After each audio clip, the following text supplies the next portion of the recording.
Good afternoon. If we'll take your seats and cease all conversations, we are ready to convene our commission meeting.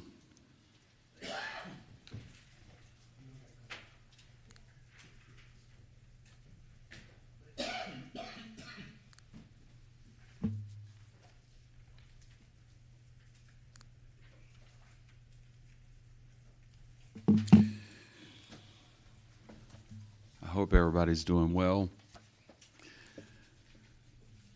and it's good to see everybody. Madam Clerk, as we call our meeting to order, there's so much happening and going on in the city that's good that we should probably talk about some of it. We'll convene with call this meeting to order, and then we'll convene with our invocation and our pledge first. We're delighted to have joining us today as we celebrate Hispanic Heritage Month. We have our very own pastor and chaplain of the day, Pastor Angel Maestre of Oasis de Benedicción Church here in Augusta, Georgia. Pastor, would you please come to my right and your left, and if you'll give us our invocation on behalf of our illustrious clerk, Ms. Lena Bonner, followed by our Pledge of Allegiance. Would you join us in that order?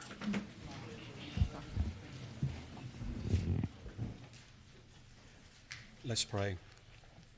Lord, in the name of Jesus, Father, thank you for this wonderful and beautiful day. And in this beautiful first day that we have this amazing meeting with our commissioners and our mayor. Thank you, Father, for the opportunity to come to this office, to come to this hall, to celebrate a gathering of the citizens from the beautiful city of Augusta to discuss your businesses, the businesses of our city that I know that you care about each of them. We ask you for your wisdom, direction, and your blessings.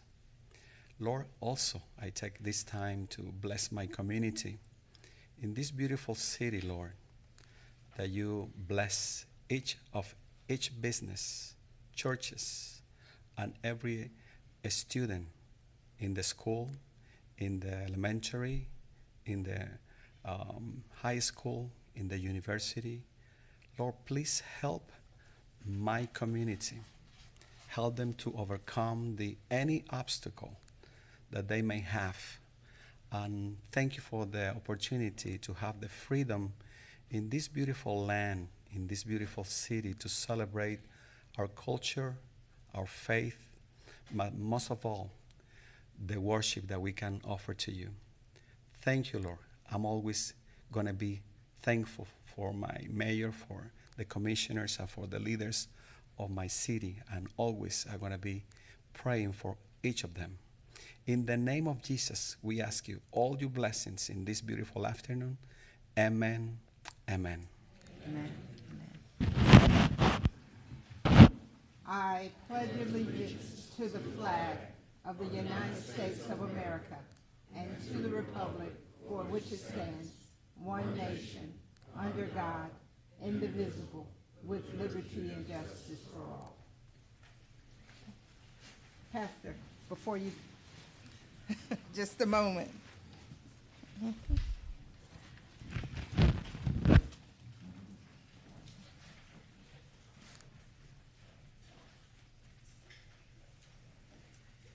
Always good to see you. Thank you. Your ecclesiastical, priestly prayer in your presence, invoking God's presence in our meeting place, we thank you. We would like to express that thankfulness, who you felt it not robbery to be called upon to preside over today's invocation. And with that, we say thank you for your wisdom, your prayer of unity, and divine protection. By these presents be it known, you are the chaplain of the day, May your spiritual guidance and civic leadership serve as an example for all citizens of Augusta, given under my hand this 4th day of October, 2022. Hardy Davis, Jr., Mayor. Thank you. Thank you. Thank you.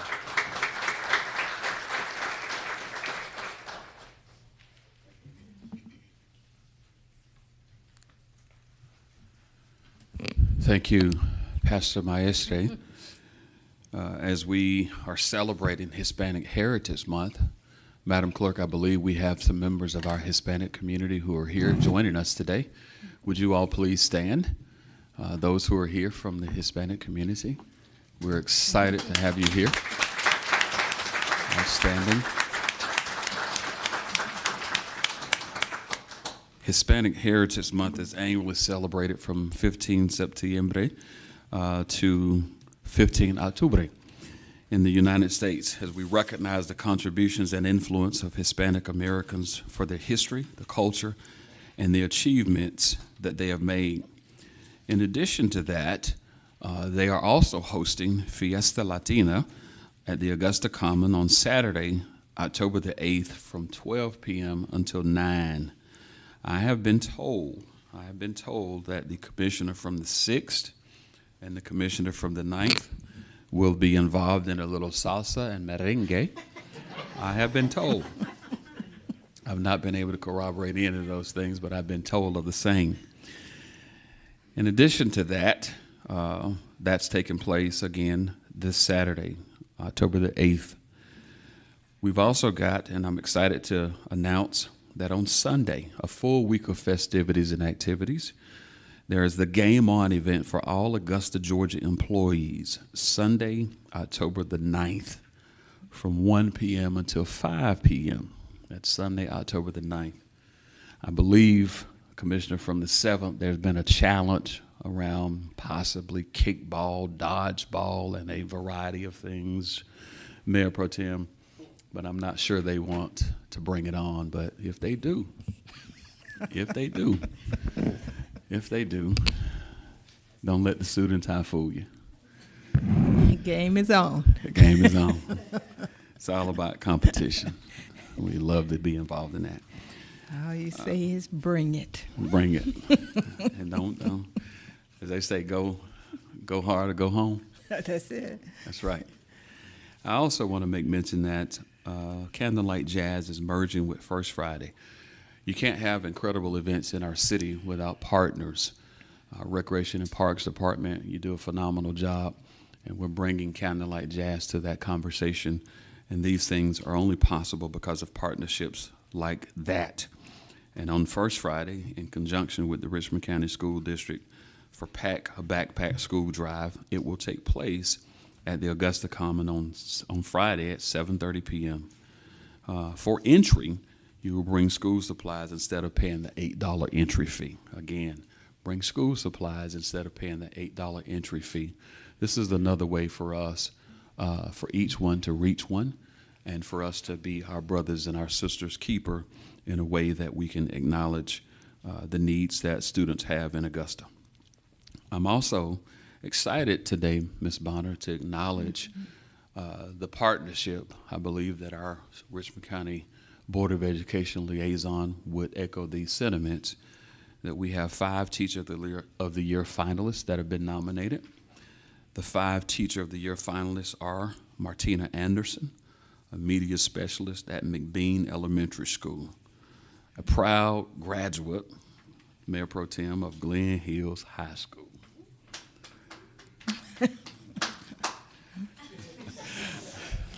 That's all good right there. And we also have Ebony Lindsay, a STEM instructor at Wilders Road Elementary School. Lindsay's been teaching for 20 years, with all but one of those years in Richmond County. Our 3rd finalist is Vanessa Patton, a 1st grade teacher at Warren Road Elementary, a career educator. Patton has been teaching for 33 years, with the past 26 years devoted to the students of Richmond County. Melody Spires Howe, an advanced placement and social studies teacher at John S. Davidson Fine Arts Magnet School. And our 5th finalist is Shakira Willis, a 5th grade English language arts teacher at C.T. Walker Magnet School. We're excited to acknowledge each of these Teacher of the Year finalists and for the incredible work that they do in educating our children. And we're very proud of that work that they do. And you have champions here to celebrate and acknowledge your efforts. And Madam Clerk, my final commentary on today is one of our own here.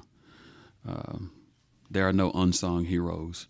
All too often we just don't know because we don't talk about it. But we have one of our own here that has been recognized, and they've been recognized as one of Augusta Technical College's top 10 of distinction. And they are an employee of Richmond County, and it is Allende Tobing, Plans Examiner for the City of Augusta. Let's give them and him a round of applause.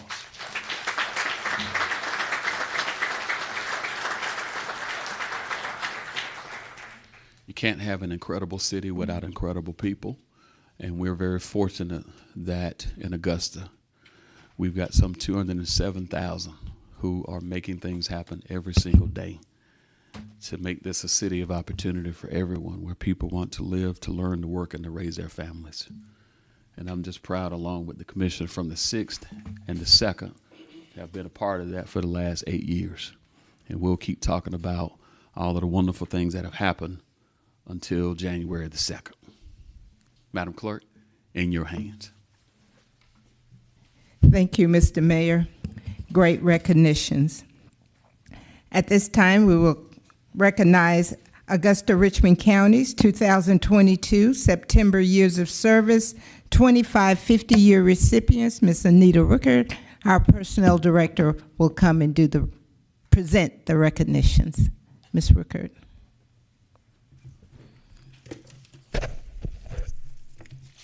Good afternoon, Mayor, Commissioners, and guests here with the City of Augusta. It is my great esteemed pleasure to recognize our September Years of Service recipients. For the month of September 2022, we have 29 employees celebrating 5 to 20 years of service here with the City of Augusta. This afternoon, I'd like to recognize our 25 to 50 years of service recipients. For the month of September, the total years of service and institutional knowledge being celebrated today is 395 years. Yes, that's awesome. So when I call your name, please step forward. Mr. Timothy Weger, Bushfield Airport, 25 years.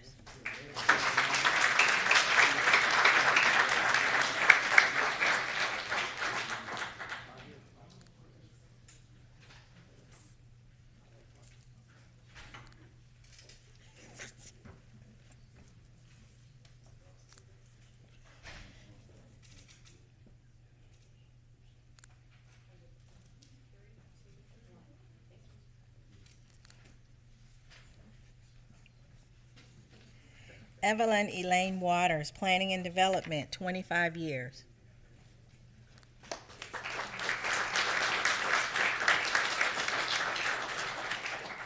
Ms. Roberta Tyler, Utilities, 25 years.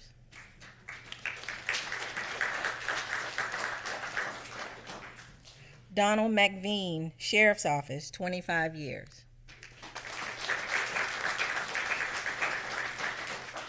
And finally, but certainly not least, Miss Joan West, Utilities, 35 years.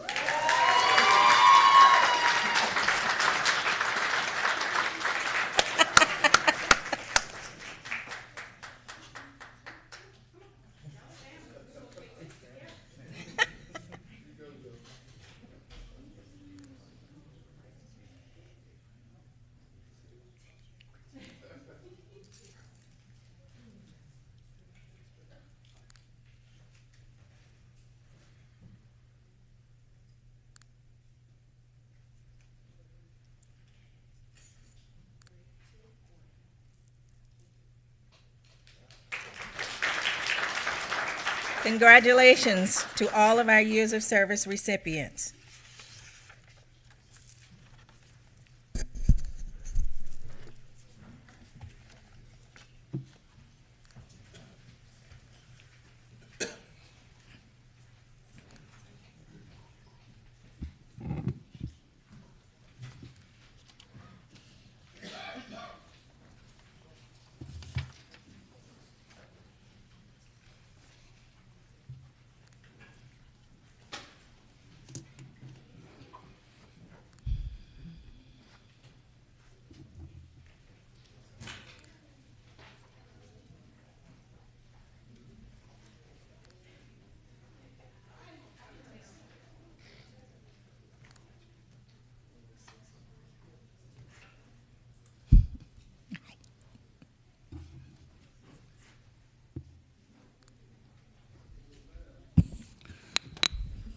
Madam Clerk, Yes, sir. I have a question about the additions to the agenda. Yes, sir. Can you clarify that? That looks, I remember us talking about it last week. I know we didn't take any action, but we talked about it. Yes, sir. It was erroneously omitted from today's agenda. As you know, there was not a quorum to actually convene the official meeting. Therefore, all items listed on the agenda were to move forward to the commission for consideration, and this item was in error omitted from today's agenda. Okay, no worries. We'll add it without objection.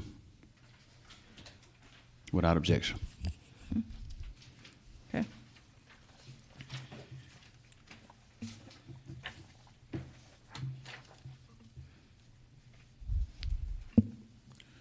Madam Clerk? Yes, sir. Call your attention to the delegation portion of our agenda. Item number B, Executive Director Margaret Woodard of the Downtown Development Authority to give an update and status report to the commission. Ms. Woodard.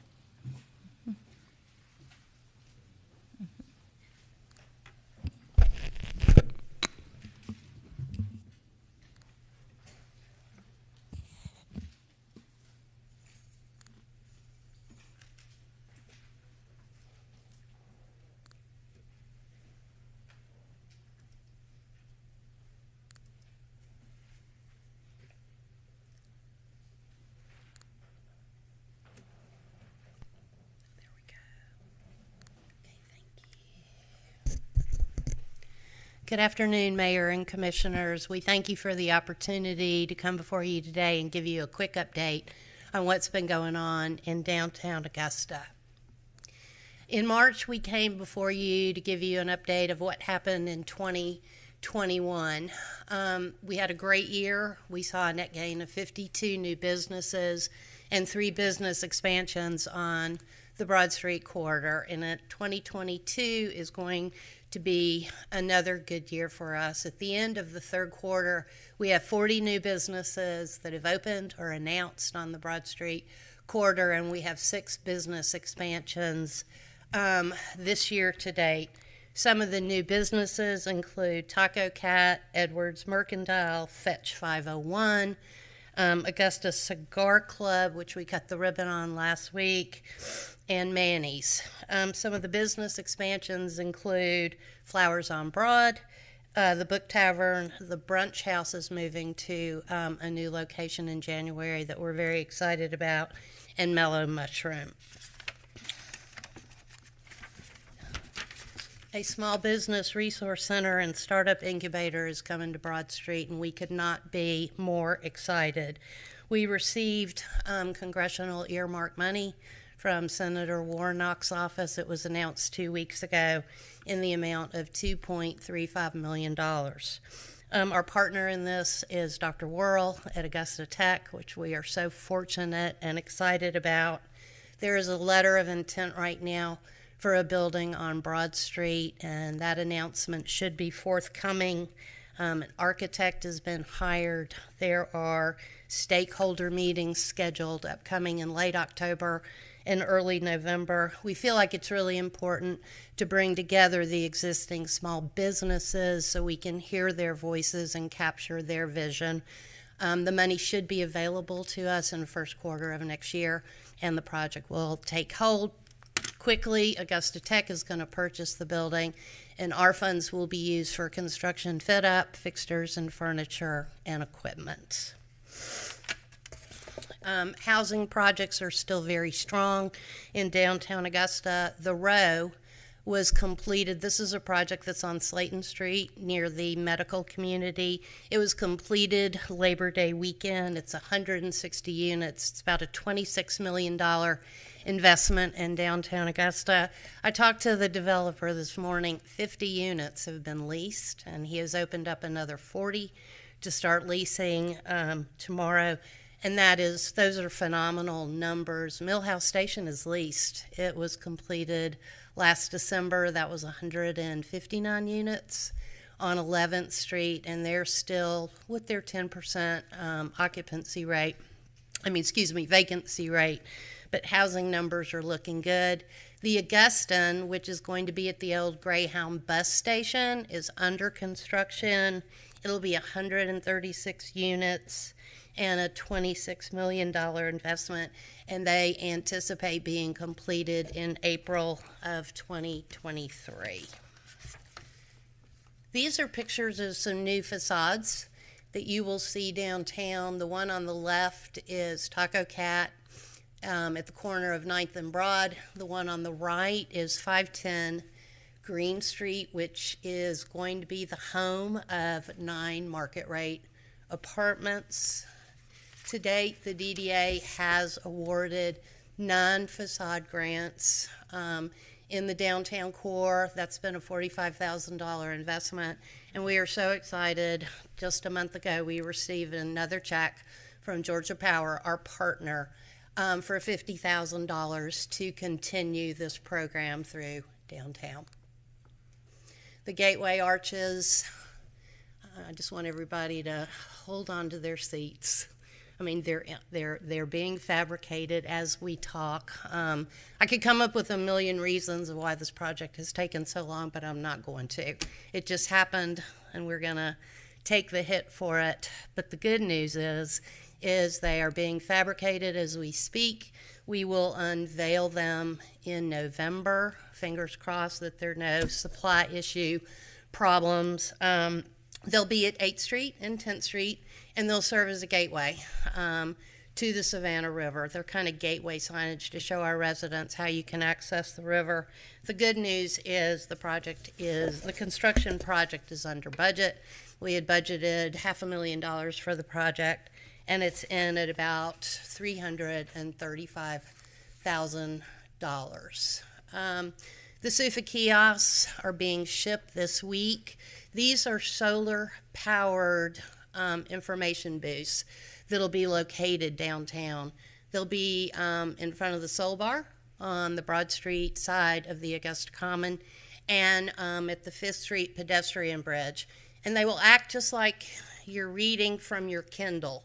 You will go up to the kiosk, you will push a button, and you will get information on schedule of events, things that are going on downtown, businesses that are located downtown.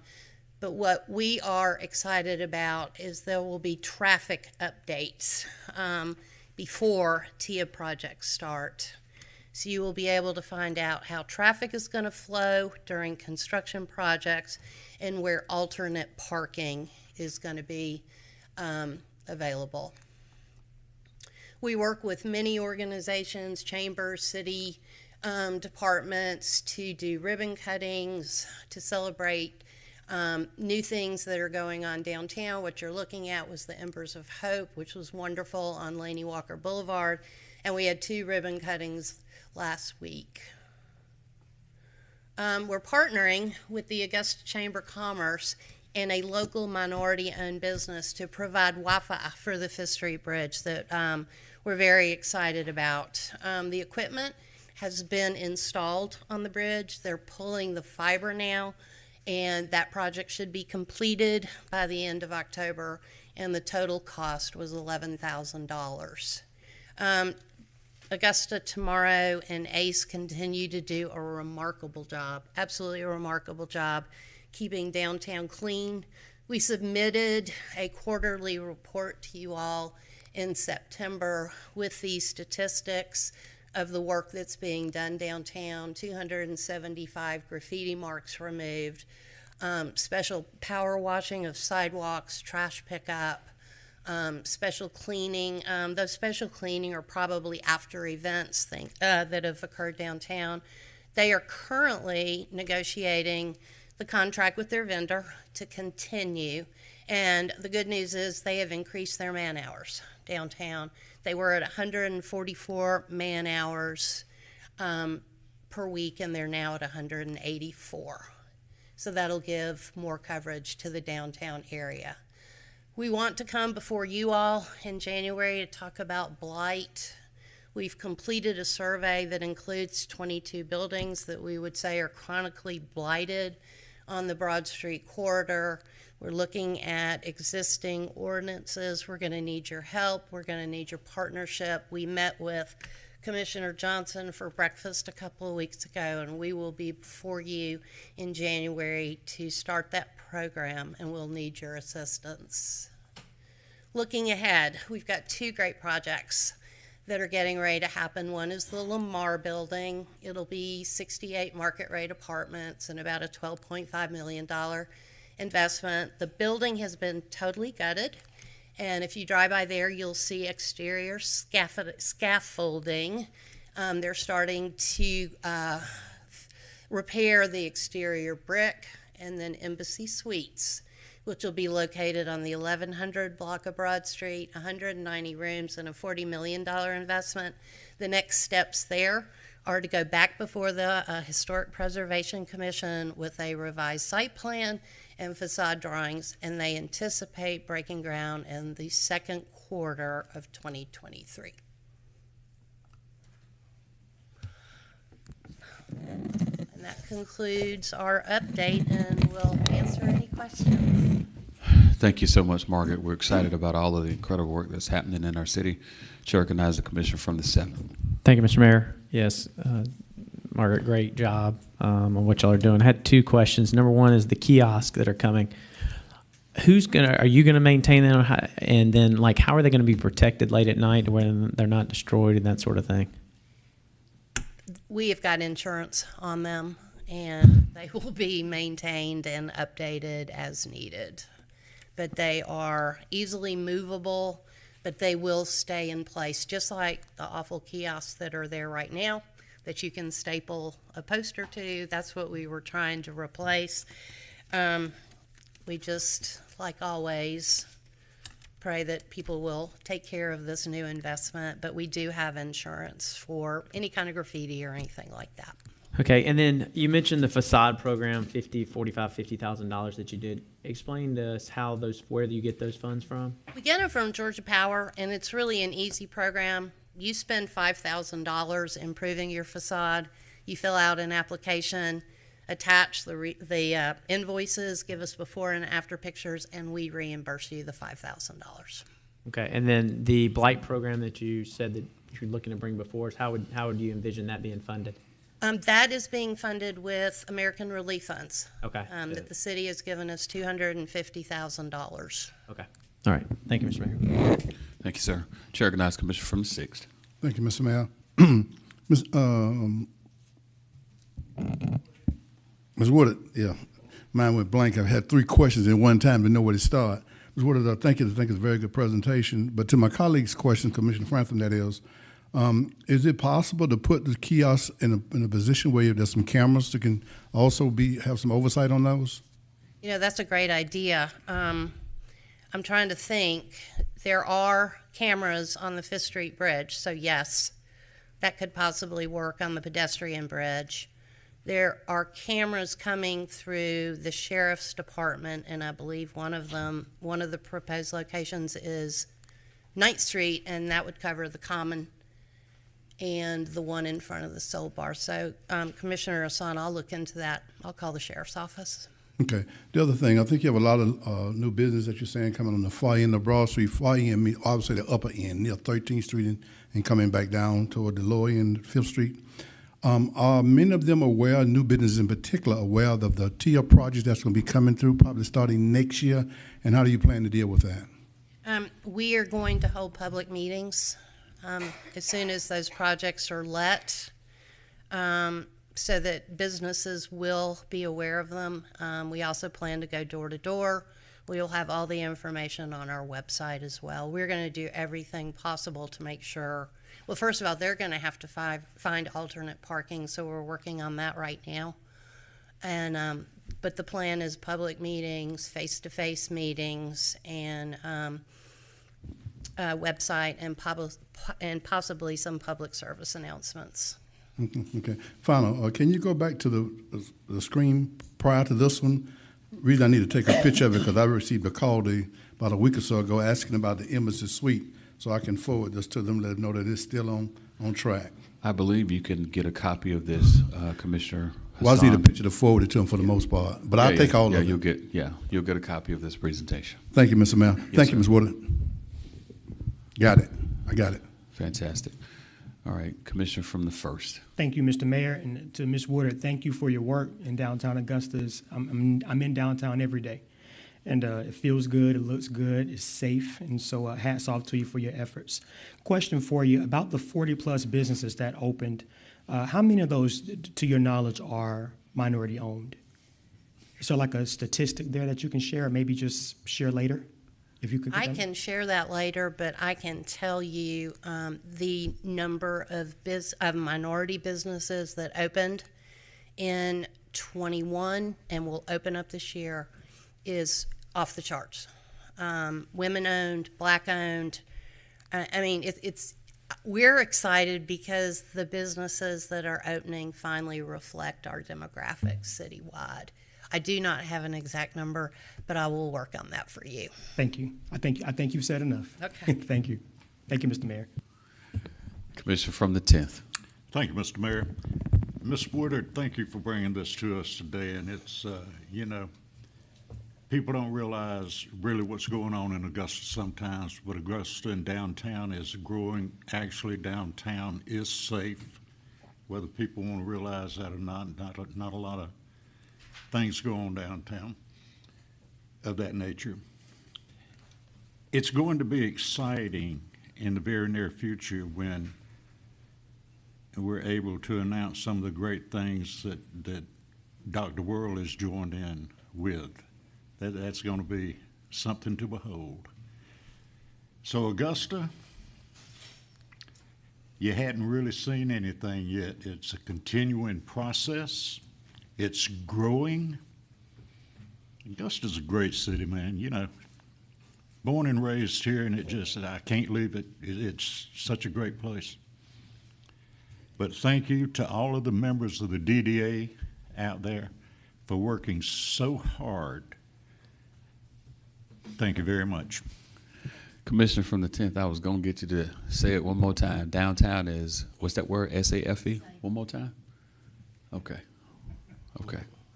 Mr. Mayor, if they look at the statistics of Augusta, Georgia, and the surrounding areas, downtown is safer than any area in Augusta. And that's, you don't have to believe me. As they say, look it up. Data. Chair recognizes the Mayor Pro Tem. Yes, sir. I just want to ask her a personal question, so I don't want to. Okay, well, let's do that off the So, record. can I see you on the side for just a second, ma'am? Sure. Just on the side. Right now? Yes, ma'am. Uh-oh. You'll be done. I should ask you, do you have any other questions? I just want to see her for a second. Okay. I don't want you to. All right, am I finished here? Margaret, I want to just let you know how proud of the work that you continue to do on a shoestring. You've made this city proud, and I encourage you to continue to do the work. That's what engineers and architects do, solve problems. Keep it going. Thank you, and I would be remiss if we didn't have you all to thank you for your support. We could not do our job without you all, and we thank you, and we will keep moving forward. For a few folks in the room, let me just say this. War Eagle. War Eagle, right. Thanks, everybody.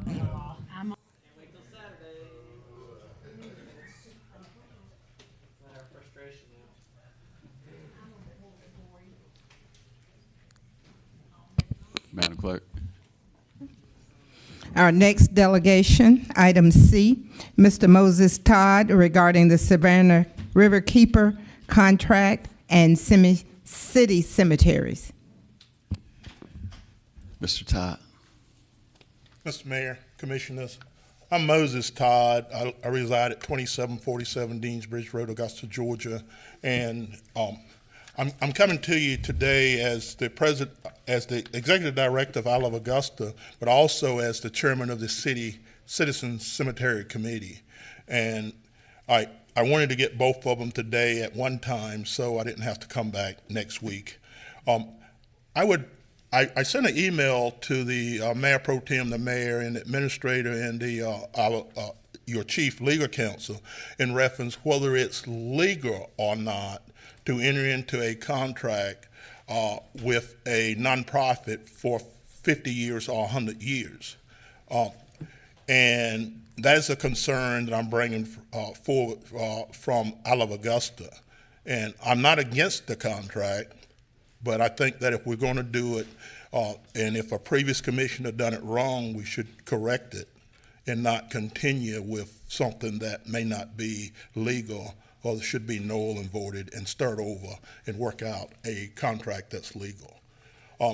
So I'm going to end there with that, and hopefully that this commission look into it, legal counsel look into it, and make corrections if there's corrections needed. I would also, on behalf of the Cemetery Committee, would like for Ms. Joyce Law to stand with me. She's a member of the Cemetery Committee, and she'll give you the other members. Back in 2021, November 23rd, 2021, the Cemetery Committee met with Deputy Director Charles Jackson in his office, and we considered that a committee meeting to talk to our government about the budget for Cedar Road, Magnolia, and Westview, and to indicate that we're interested in attaining some of the American Rescue Act funds if it was possible. And we wanted a update on our special purpose local option sales tax funds for the cemetery that would be, administered by the Recreation Department.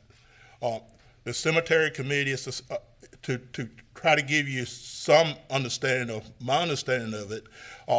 The Cemetery Committee used to be a governmental function, just like public safety or engineering services, and somehow it got delegated to a Citizens Committee sometime between consolidation of this government in 2010 or 14.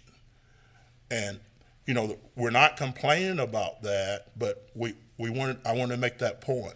Now in 2018, I received a phone call from former Commissioner Jerry Brigham, which at that time was chairman of the Citizens Committee, and he had some personal medical problems in the family and wanted me to consider taking a role as chairman, and I did.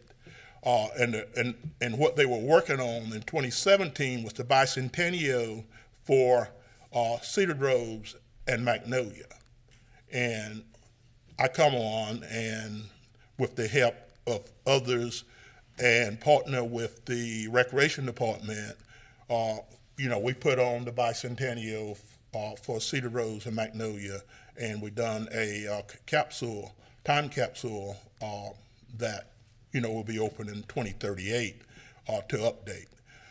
The reason that we didn't go 100 years is that we wanted to be able to set goals and meet those goals, and when we open that time capsule, I'll put the updates in there on the achievements of those goals. And I know that I only have 5 minutes, so I'm going to just say this, that we wanted to enter the budget process this year to be considered because we realized in 2021 that we come to the table late, that decisions had already been made. So I sent an email to the commission and the administrator, making a request for budget outside of the normal budget for 2023. And that was approximately $240,000 to hire 6 individuals, two for each cemetery, to cut grass on do grass maintenance and other maintenance at the cemeteries. And I'm sure I'm going to have opportunity to make this request later in the budget hearing process, but we want to get that out early and be considered for that. We also would like to see this commission earmark some American Rescue Act funds for the cemeteries. And we would like an update on the special purpose local option sales tax projects and when we're going to get started on them and how you have them prioritized. I'm going to step back and let Ms. Law tell you, which is a member of the committee, tell you who the other members are, and at the same time, I'll tell you about some events that's coming up in Cedar Groves and one of the other cemeteries in the city, historical cemeteries in the city. And we're also proud to announce that I Love Augusta is partnering with the Recreation Department on helping do the grass maintenance of Cedar Grove Cemetery, and we're proud to be a part of that. And we want to thank the commission, the administrator, legal counsel, and the Recreation Department for helping make that happen. As most of us know, you just can't walk into a cemetery and start doing work, even if it's good work. You got to have permission. Ms. Law. Thank you. Joyce Law, 560 Martin Lane in Augusta, 30909. So our committee is an outgrowth, a continuation really of the bicentennial celebrations for Cedar Grove and Magnolia cemeteries, which are sister municipal cemeteries downtown. It's a very successful activity, but we have kept up our interest in those cemeteries. And in November 2020, the commission approved for a cemetery legacy walk for both of those. And I'm very proud to announce that for Veterans Day this year at Cedar Grove, the first leg of that legacy walk will launch in partnership with the Augusta Chronicle. And the reason why Veterans Day was chosen is 3 of the colored editors, those were the editors that ran a page in the Augusta Chronicle during the days of segregation. 3 of them were World War I veterans, and so we'd like to make that a combination event. But because of that event, that really ramped up the attention of cemetery maintenance that was needed. Also, we've had very successful cross-cultural presentations for the past 4 years at Cedar Grove, Magnolia Cemetery, and at Fitton Street Cemetery. And that was very much able to be successful and part of the maintenance that we've been able to receive through Parks and Recreation and Keep Augusta Beautiful. So some of the other members that are on the committee, they're not present today. We'd like to give them credit for their participation and interest. Roy Simpkins, Eric Montgomery, Katie DeLago, and Nancy Glazer. So this year, Walk with the Spirits, which is sponsored by Historic Augusta, will take place October 22nd and 23rd at sister cemeteries, Somerville Cemetery and Somerville Fitton Street Cemetery. They are both privately owned. However, Fitton Street has a limited maintenance agreement with the county. So I'd like to say thank you very much for all that you've done to help us to promote these cultural activities, which promote not only pride in Augusta, but more citizen involvement in taking care of the city. Thank you. Thank you both for your presentation and for coming. More importantly, your passion for these issues. I believe that the commission and the administrator's office are working actively along with our departments to not only remedy these challenges, but sustain it for the long haul. So thank you both for that. Thank you.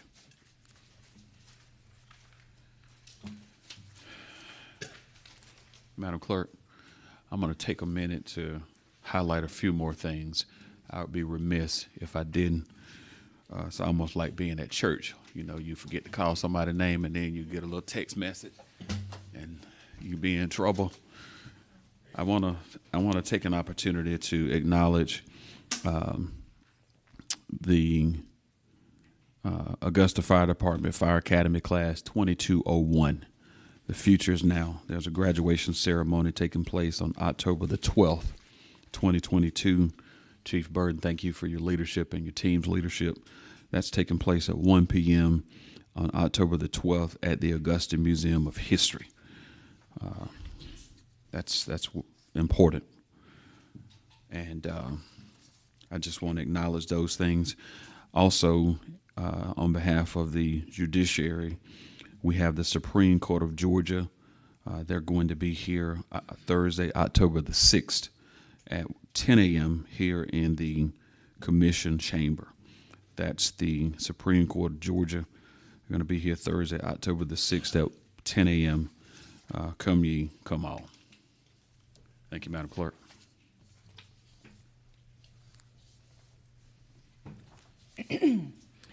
Call your attention to our consent agenda, which consists of items 1 through 12. Items 1 through 12. For the benefit of any objectors to our alcohol petition, item number 13. Once the petition is read, would you please signify your objections by raising your hand?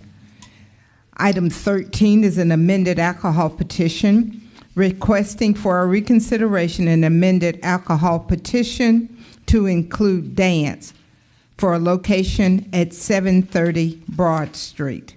730 Broad Street. Are there any objectors to this petition amendment?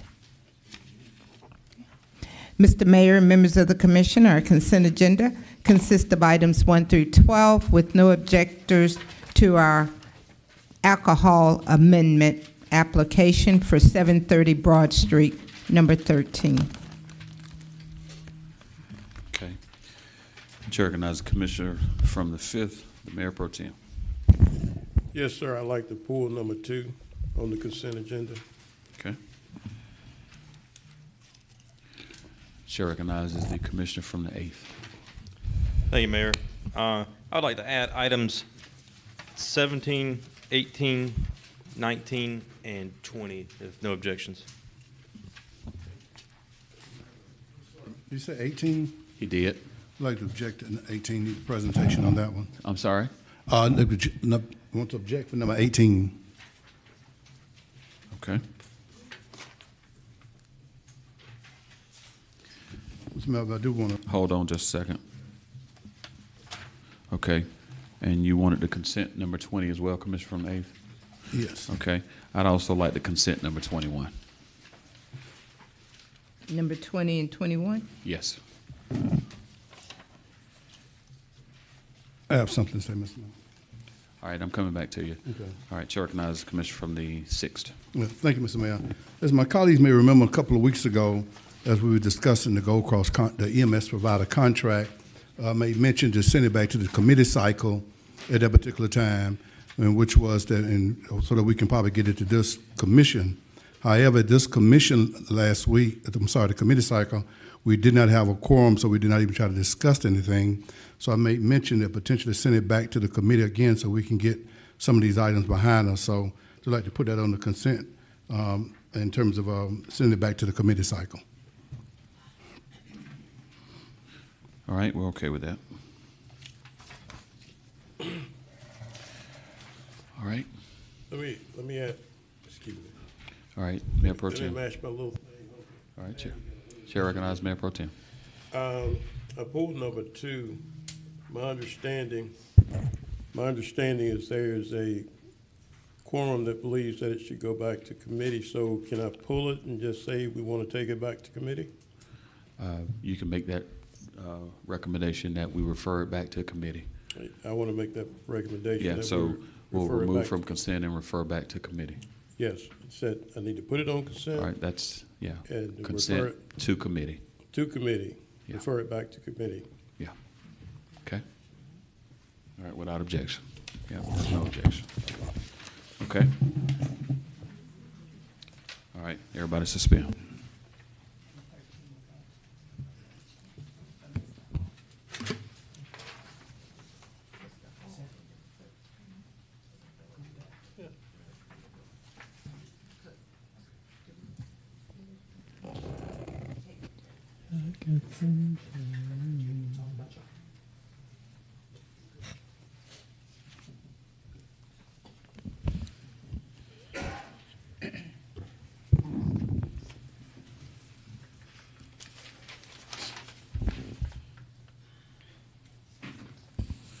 Okay, item number 13, Mr. Jeremy Halls, are you in the chamber? Okay, all right. That matter had no objectors, and we'll read it into the record, but I'd like to add that to consent as well. Okay? Item 13, amended alcohol petition 22-22-3, a request from Jeremy Halls for reconsideration of an amended alcohol petition. The applicant is requesting that dance be removed from the previous approved alcohol petition at 730 Broad Street. All right, without objection to consent. All right, Chair recognizes the commissioner from the first. Thank you, Mr. Mayor. The item on our addendum, can we consent that as well? Without objection.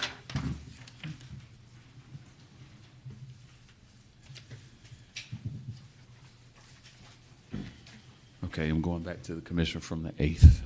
No, the commissioner from the 7th, I think. I was making a motion to approve the items added to consent and pulled. Second. Okay. All right. Madam Clerk? You want to read them back, or we voting? They're on the screen.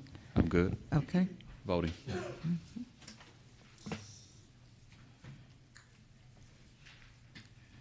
Again, with the understanding that item number 2 is being referred back to committee. Mm-hmm. Item, And 15, that is correct. Yes, Madam Clerk. Item 15 is not on the screen, but it is, we're for being the record, referred item back to 15 is committee. being referred back to committee by way of consent. And did we, you said 2? 2 is being referred to committee by way of consent. Okay. That was the change. It was sent to Oh, committee okay. instead of just being pulled. Okay.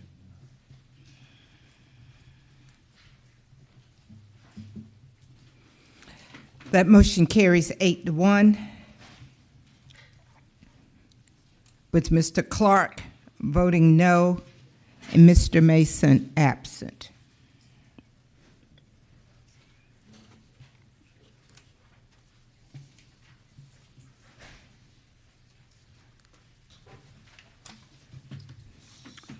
Attorney Brown, I want to acknowledge your efforts on item number 11. I appreciate you bringing that forward. It's been a long-standing conversation, but I do appreciate you bringing that forward. Thank you. Yeah. Madam Clerk, 14. Item 14 is to receive an update from code enforcement relative to Weed School in Sand Hills. All right, code enforcement.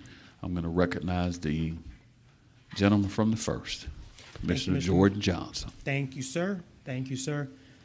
Just want to hear an update. I know we discussed this in brief last Tuesday, but we didn't have quorum to conduct business, and so I wanted to give code enforcement an opportunity to update us, and I believe that the property owners here as well. So if it's in order, Mr. Mayor, I'd like to hear from code enforcement.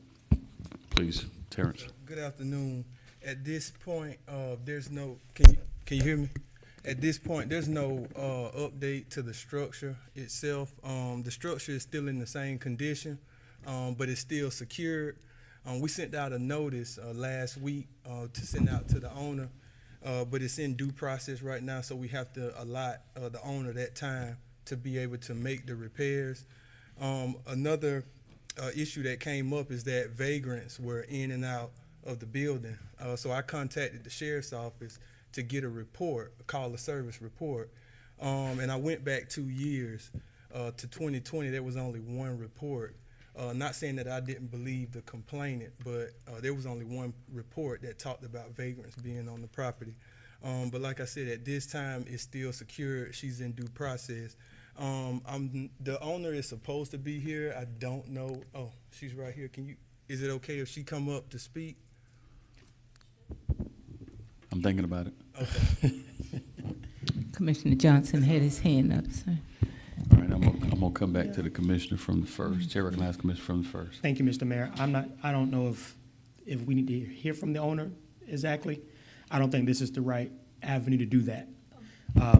But that's just my opinion. But I do have a question. You mentioned that there were only 2 calls from the sheriff's office. Were there any that you can pull from like 311, any calls into code enforcement? And again, let me just preface by saying this. I am not attempting to call a property owner or anybody to the carpet to grill them. That is not what I'm attempting to do.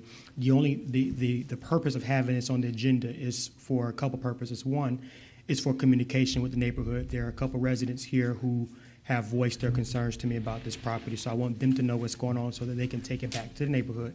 And then 2, if there's a gap that is existing between the owner and then the actual development, I want to be able to communicate that with the commission so that we can move forward. So the question is, did you see any other reports by way of 301 complaints, code enforcement complaints, anything like that? No, I didn't. From my understanding, we didn't have a complaint. Mr. Widener, can you speak into the mic, sir? Sorry. Thank From my you. understanding, we didn't have any previous cases on this property, but I did not contact 311 to ask them about what they had in the system. I did contact the sheriff's office, and it was only one, and that was for a suspicious wanted person. Okay, all right. And I guess the concern that I have is mostly around the safety. I've heard a lot of calls from folks on the Hill saying that they've seen people in the school, they've seen some events outside of the school. I'm just more so concerned about the safety of the neighborhood, of the folks living there, and of course, I really want to see this property developed. So we're a partner in this, but I guess just a question around safety. What can be done to really guarantee the safety so that we don't have the speculation of something going on? And again, I want to avoid asking the owner to come to the podium because I don't think that's appropriate. Chairman Johnson, might I suggest that yes, sir. This is an active conversation that should be had with the chief, not the chief, but the sheriff, as they continue to expand their efforts around proactive policing patrols. This area is ripe for a active effort around police patrols. And I would encourage you to have that conversation. As you well know, you and I have been in conversations with them before about these types of matters. This would be a likely candidate for that. They could beef that up in that area. The floor is yours, sir. Yes, sir. That concludes my questions. Thank you, Terrence. Thank you, Mr. Mayor. Chair recognizes the commissioner from the 6th. Thank you, Mr. Mayor. Mr. Widener, you may mention, you say you sent a notice out. Mm-hmm. Yes, sir. And what was the notice in reference to, if you don't mind? The notice was only in reference to the exterior of the property, broken windows, the boards, chipping and flaking paint. And like I said previously, we've never been inside of this building. It's actually secured right now. Okay, all right, thank you. Thank you. Mr. Widener, thank you. All right, thank y'all.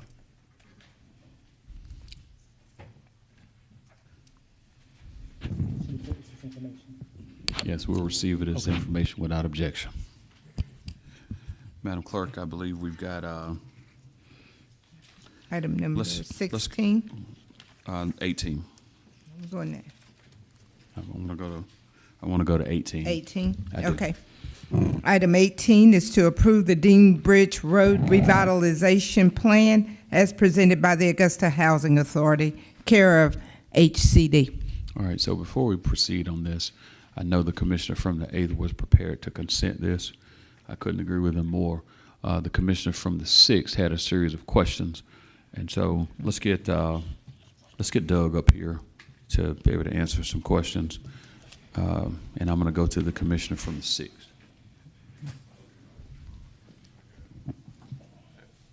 Good afternoon. Good afternoon, commissioner from the 6th. Well, Mr. Mayor, I really didn't have questions for him. It's just that I received a call yesterday from the president of the Neighborhood Alliance around this project, Several of us did, and so I thought today that they at least could make a presentation and talk to Director Welcher about them making a presentation, so at least you can get a general idea what the project consists of. Not only that, Mr. Mayor, myself and you were in conversation last week. I think it's your intent to speak out to Dr. World to try to get a community meeting at Augusta Technical College where you can go in and sit down comfortably and allow the potential developer to expound on what the project actually consists of. So that's more about what my concerns are. It's in Commissioner Bobby Williams and Commissioner Francine is in that district, but I'm speaking to it is because I did receive a call as well in reference to pull it from the agenda.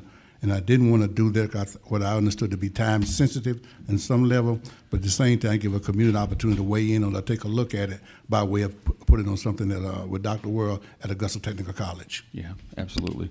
I appreciate that as well. Mayor Pro Tem, you have a question? Well, I do have a question, but I was going to let him go through. Okay, very good. His presentation. All right, Doug, if you could give us. All right. Before I introduce Aaron again, I just wanted to reiterate what we're putting before you today is an overall plan for a small area of South Augusta. So this isn't a specific development that we're asking you to approve at this point. So there's not something specific that we want to have you approve as what we're building. But what I'd like to do is introduce Aaron Fortner from Canvas Planning, and he'll go through the presentation. We have a shorter presentation for you today, unless you'd prefer the longer one. Shorter is good. Okay. Good afternoon. So this area is bound by Deansbridge Road to the south and 520 to the east. This is really a revitalization plan that is a framework plan. This is similar to other plans that have been done in your city in the past. We mentioned a few weeks ago the Laney Walker plan was a similar revitalization plan. This is a framework plan to try to guide overall policy and intent for the area, with more specifics being able to be fleshed out over time as more specific development would be proposed in the future. So here you see on the screen the study area. Goes south to Deansbridge Road, 520 is on the east. It includes really the commercial properties that are off of Deansbridge Road and the school areas for purposes of just connectivity to those schools, with no proposals to change the schools. Okay. Okay. A few things to keep in mind about this plan. Really the goal of the plan is to be a tool for attracting new investment to the area. As I mentioned, in the Laney Walker neighborhood, a revitalization plan was done and approved by the city and then was used to attract the very development you see there today. At some point that development came, and these kinds of plans get utilized for tax incentives to enable those kinds of developments to happen. The DCA, Department of Community Affairs with the state of Georgia, establishes these revitalization plans as if you have them in your jurisdiction, they can then be used by future developers for tax incentives. So that's really the value of a plan like this. This plan is really, it's just the beginning of a process. As I said, this is a loose framework to guide policy and direction for the area. But any individual development that would come in the future, there would be more conversation and more details to talk through with each application, with each development. And those details are really not what this plan is about necessarily. And all of that work would be able to happen in the future when those things are ready to happen. And as I said, this is a loose framework for decision-making and guiding policy in the future. One thing that we want to point out here as part of our planning work is we are showing here population projections. So we see here the 2010 population and the projected 22 and 27 population. And what we see here from the population projections are that this area at this time is trending towards losing population. So as a planner, as a city planner, which I'm a city planning consultant, those kinds of things typically jump out at us as things that you would be a little bit wanting to plan to prevent that from happening. So I think it's a good time for a plan like this to try to find ways to reverse that trend, ensure that this area does not lose population. And then lastly, I'll just touch on really the categories of the plan's recommendations. That there would be commercial redevelopment along Deans Bridge Road, that we could attract new development, quality development to the undeveloped or underdeveloped parcels along Deans Bridge Road. That there would be opportunities for residential development along Deans Bridge Road. It is a busier corridor and highway, and I think it lends itself to a more higher density residential product type than single family when you get onto the busier roads. Opportunities here for new early education and after school programming. That's something we think could be attracted to the area and would also be a greater community benefit. New community park and open space opportunity could be a part of this area. New expanded bus transit plaza that would enhance the transit usage and leverage the fact that we do have a bus transit line along the corridor. And then finally, pedestrian mobility improvements. We've made some recommendations for long-term pedestrian mobility improvements so people could live in this community and be able to move around as a pedestrian without having to be in a car. It can do that in a safe way. Especially with the schools that are right here, we feel like connecting area residents who are in walking distance to the schools to do that in a safe way is a really important thing and a valuable thing to be doing. And here's just a picture of what that could look like. This isn't necessarily what it has to look like, but this is just a way to give a little bit of a glimpse of if all these things could come to life, if we could improve pedestrian mobility, if we could add parks and open spaces, if we could attract quality development, commercial development, residential development, it could look something like this. Again, this plan isn't to say everything will look exactly like this, but it's just to give a glimpse of if the vision of the plan, the goals of the plan came to life, this is one way that could look. So with that, I would like to turn it over to you for any questions you may have of us. That's fantastic. All right, I'm going to go to the Mayor Pro Tem first. Yes, sir. I just have a couple of questions. I guess this question would be to you, sir. I forgot your name. Mr. Oglesby. Mr. Hassan alluded to a community meeting. Are you guys willing to do that? Yes, sir. We absolutely are. We spoke with Mr. Lowry briefly, and we're going to sit down with him and his group and discuss what our particular part of this plan may end up being. Okay. Second question. I know part of this is that you guys want to partner with us. You get more points or something for your loan or something. Is that true? It's if the revitalization plan is in place for the area that we're wanting to do our development, then we would receive more points. Okay. So my next question is, what assures us that you're going to follow through with revitalization, that it's not just going to be something small that you build and then you leave it? What's going to assure the city that you're going to follow through with this? Well, our portion is the housing portion. Obviously, we're not in the business of building schools or groceries or anything like that. But what we want to do is make sure the housing portion that we want to do in this area matches with an overall plan or goal that the city is happy with. That's kind of the idea behind the plan is if this board approves it, it kind of sets that vision for what y'all would like to see for the area, and then the different developers can come in, and if they match that vision, then they would get the bonus points if there's any funding or that sort of thing. But it's also a conversation point that the city can have with those developers to say what you're wanting to do doesn't match the vision that we have for this area. Okay, so let's say you build the apartments or what have you, and I understand it's supposed to be workforce housing? Yes, sir. Okay.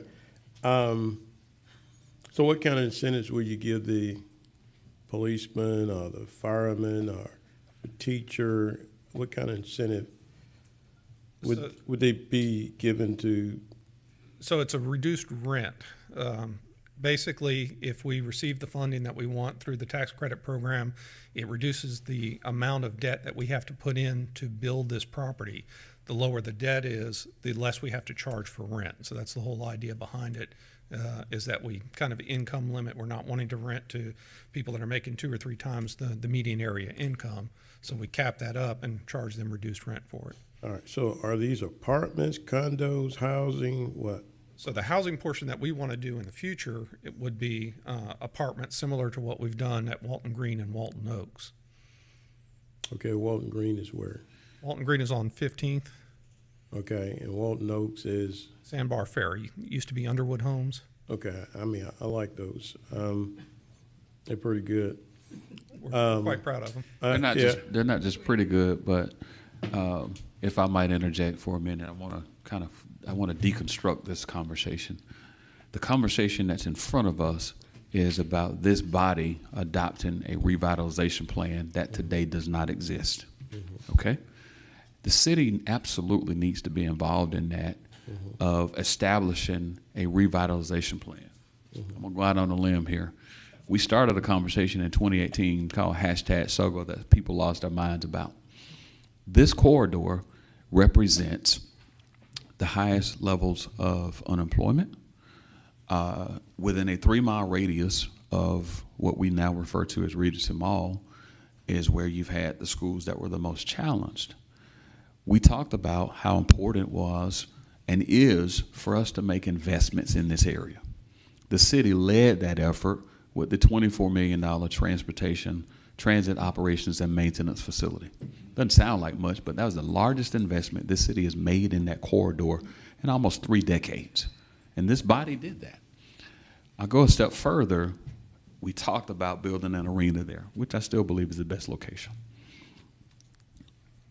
As we move forward as a city, we need a variety of housing options. This is an opportunity for us to have housing options. And as Doug said, the Housing Authority's role in this is strictly that. They have been stellar in working with Walton communities with what was formerly, as Commissioner from the first said, old Underwood homes, now Sunset homes that we call Walton on the Green. And they started with the mixed income development where you have individuals who are teachers, who are law enforcement, who are first responders. They started there first. Actually, started with the senior first, and then went to the mixed income unit. This is why these types of partnerships, Mayor Pro Tem, are so vital to our city. I say this to Mr. Lowry. I say this to everybody who's Facebook messaged me about NIMBY, not in my backyard. And I'm going to say this is pretty bold. I am South Augusta. I grew up in South Augusta. I live in South Augusta. And so can't nobody tell me, well, you know, we shouldn't have it in South Augusta. I live there. We need a variety of housing options. The gentleman here just talked about pedestrian mobility. The reality of this is we need to create a culture and a climate for economic mobility in our city. This is the way to do that. Gotcha. Are you finished, sir? I am. You sure? For now. Now, you got a couple other folks, but I'm going to just go ahead. Okay, go ahead. Go ahead and make the motion that we approve it. Second. Okay. All right, Chair recognizes the commissioner from the 6th. Thank you, Mr. Mayor. I want to say 2 things. From Underwood Homes, what he just mentioned, down there, I can tell you it's immaculate compared to when I actually lived down there. You know, I lived there. My wife lived there before we got married, and we lived there when we got married, and we moved out. We moved out on the south side, on the Barden Chapel Road side of South Augusta from there. And we moved out there on Deansbridge Road. You had a bank right on the corner of Glen Hill Drive and Deansbridge Road. You had many businesses along that corridor. You had another bank on the further corner of Meadowbrook Drive and Deansbridge Road. Right. Most of those businesses have gone under. Pizza Hut and all those things was right there. And as you saw on the presentation screen, the gentleman mentioned about the population is steadily decreasing in many regards. And so what they're offering is opportunity to stabilize in terms of with people and those kinds of things and try to bring people back into the area. And then from there, I moved on to the further south over in the Pepperidge neighborhood where I stay now. But I can tell you when Deansbridge Road was a popular area at that particular time, and all of a sudden the population started decreasing. So we have to look at this in a holistic manner. I can tell you when you think about Cherry Tree Crossing, which is Sunset to some of us, you look at that. But most surely the model for what this company is doing is to look at what Underwood Homes and ask yourself, when was the last time heard anything that someone had to go down there because of a shooting and whatever. They does excellent screening. I've been down there several times over the year, and I can be more proud of what they've done down there. So I think it'll be good for all of us, and look forward to you commissioners approving all this body of work in the future. Thank you, Mr. Mayor. Speak on it now. Speak on it. Voting.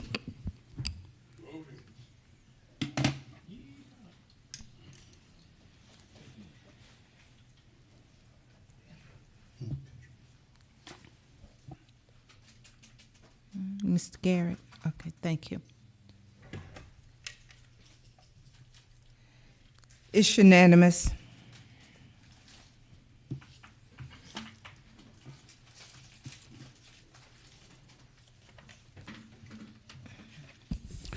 Madam Clerk, I believe that takes that to our final agenda item, item number 16.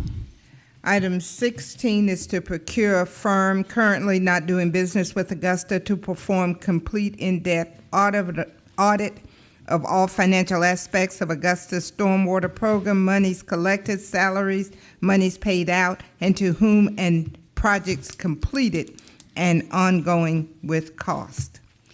Chair recognizes the commissioner from the 10th. Thank you, Mr. Mayor. I'm not going to draw this out long and hard. Everybody knows how I feel about it. Everybody knows why I would like to have this audit. The item and the agenda item is exactly, and the motion is exactly the way the Ms. Bond, the clerk, read, but I would like also to add ongoing with cost audit to cover last 5 years from 2017 to present. This is my motion. I'll second it. All right. Okay. Chair recognizes the administrator. Mayor Davis, in the event, well, whatever the decision the body makes, this item does not include any financial data regarding a budget for the project, or if the commissioner is wanting a RFP done to obtain estimated costs, but I would really need a funding source. Does the general fund have money to do this? I believe the gentleman knows what he speaks.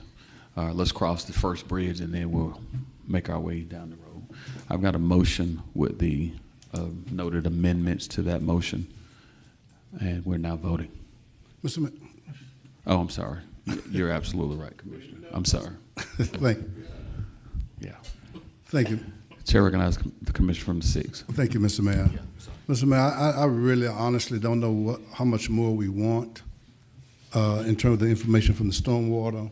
I think our finance department a couple of weeks ago gave us a breakout of the funds to show us exactly how the funds have been utilized.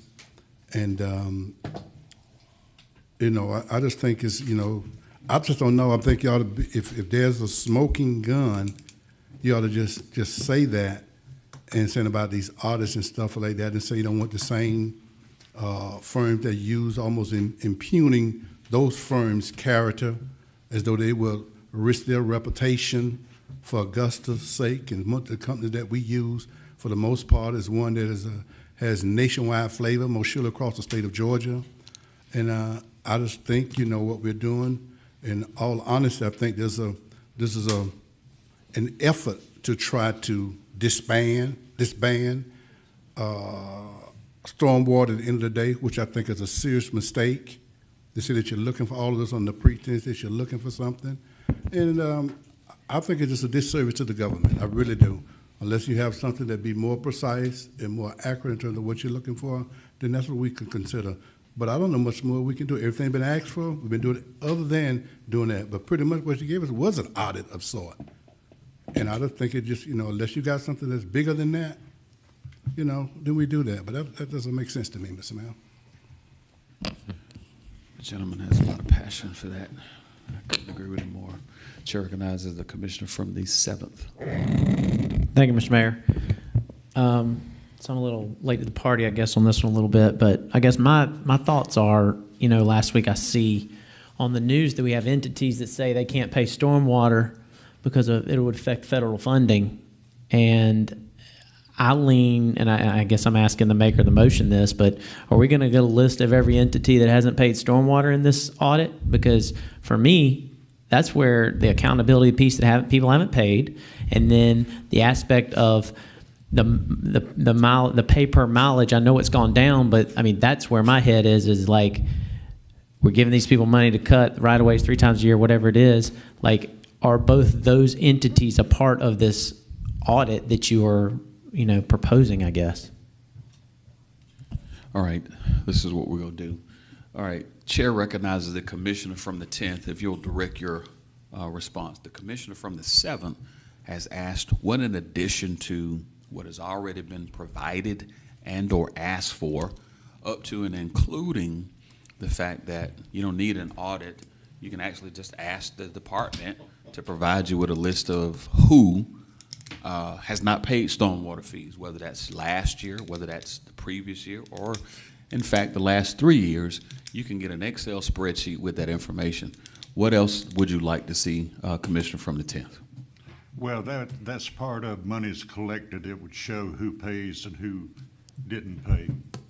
Commissioner, I believe what the gentleman from the 7th is indicating is you don't need an audit for that. You can just get a spreadsheet. My motion stands. All right, let's do this then. I want to hear from the commissioner from the 3rd because you haven't spoken, and then we're going to vote on this measure. I'm going to speak on stormwater as far as people that reach out to me. Let me say this. There are a lot of people in Augusta, Georgia wondering why they're paying what they're paying for stormwater and not getting anything from it. So this is why I'm supporting an audit, so that we can show the citizens, where all the money, where it's going. All right, so the chair really appreciates the concern that the commissioner from the 3rd has raised. You raised the concern that there are those in the community who don't understand what they're getting for stormwater. We can handle that one or two ways. We can, one, provide a fact sheet that provides definitions of, one, what stormwater is. We can include in that fact sheet what stormwater represents in terms of the service delivery that we provide. So there's a variety of ways that we can, in fact, answer that question if the question truly is, what are you getting for stormwater? That's different than me delivering water to said house, whether it be residential or commercial. I know for a fact at that point that I'm getting water to, 214 Bearfield, or, wherever the commissioner from the 8th lives off of Brown Road. I know exactly where you're getting water. Stormwater is a collective service that is provided to the citizens of Augusta, Georgia, and he or she may not be getting it like water, but we can answer that through a fact sheet if that's really the question. So you're saying, well, basically we're going to give each citizen of Augusta, Georgia, a fact sheet and send it with their bill in the mail, because that's what people want to know.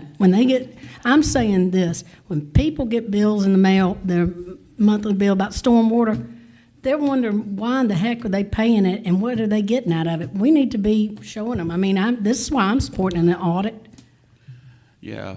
I mean, I'm just putting it straight out there. Well, and I understand, and I'm trying to help us get to a better place as a local government, because all too often we have these red herrings because, a couple of folks have an itch that needs to be scratched. And in a water bill to some 81,000 homes, residences, and businesses, we can include a trifold fact sheet that's two-sided, that has color is colored on both sides, and we can say, here's what stormwater program is, here's how many people are paying, here's how many people haven't paid in 5 years, if we needed to do that. But that's not what the question is. The question is, what are we doing with stormwater? And we can answer that in a fact sheet. And I'm suggesting that that's a very noble approach, as opposed to this idea around what we need to audit. And then you're going to have folks questioning whether it was an actual audit, which is the question and the issue that the commissioner from the 6th raised, that, you have these national firms who are born and bred in Augusta, and then you got the audacity to question whether they actually are doing an audit. Yes.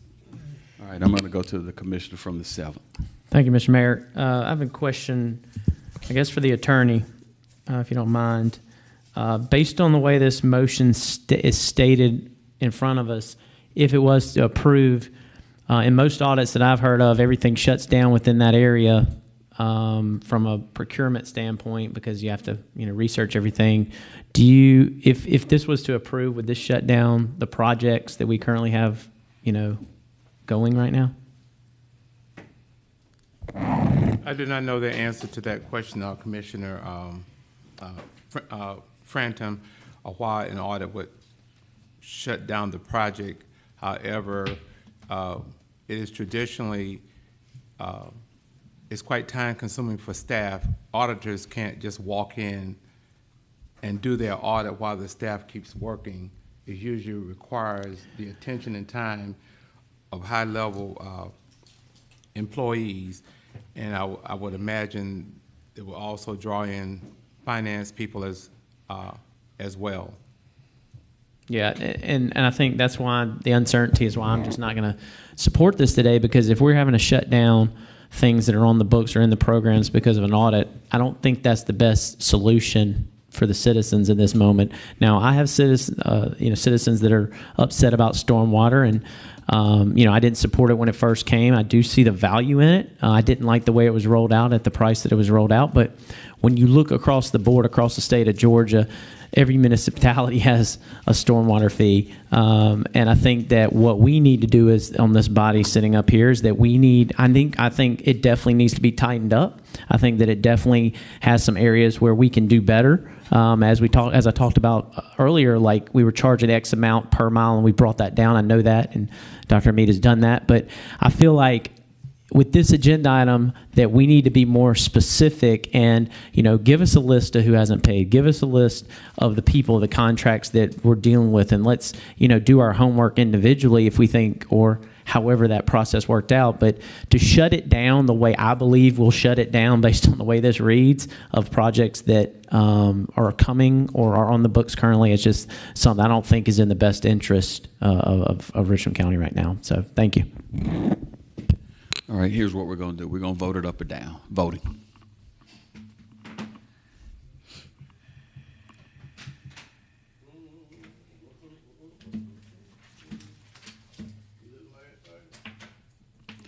It is. That motion fails 3-6. With Ms. McKnight voting yes, Mr. Garrett, and Mr. Clark. Voting no, Mr. Johnson, Mr. Dennis Williams, Mr. Bobby Williams, Mr. Ben Hassan, Mr. Sean Franham, and Ms. Francine Scott. Madam Clerk, I believe that's all the business that's before us today. Yes, sir. Just a pleasant reminder, Saturday from 12 p.m. until 9 p.m., Fiesta Latina Familia. And on Friday night, Candlelight Jazz, and First Friday, Augusta Common, 7 p.m. City Serve. Saturday. City Serve, Saturday.